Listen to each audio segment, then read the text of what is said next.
Magandang gabi mga tol, breaking news, nagsimula na nga ang training sa pagitan nitong dalawang Japanese boxer at dito nga sa ating pambato, former 3 Division World Champion at kasalukuyang hari ng WBO Global Super Bantamweight Champion, nag-iisang angas ng Pinas, Jandrel Cuadro Alas Casimero.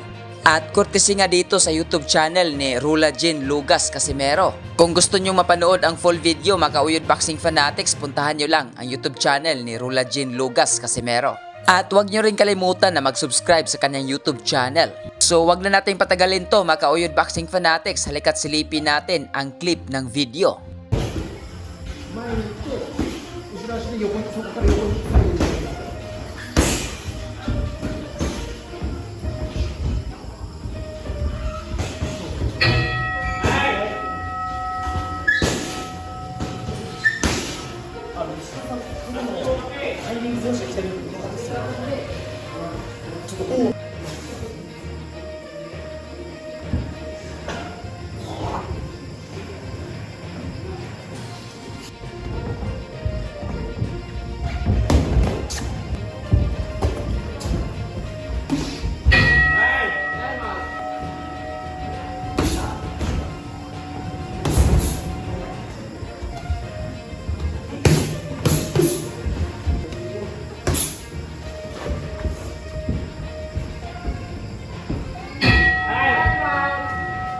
Yo! Cuadro Alas 3-time World Champion, ang angas ng Pinas, Batang Ormoc, Jandrel Casimero. Guys, kung bago lang kayo sa YouTube channel na to, Uyod Boxing Fanatics, so ano pa hinintay nyo? Mag-subscribe na! Let's go!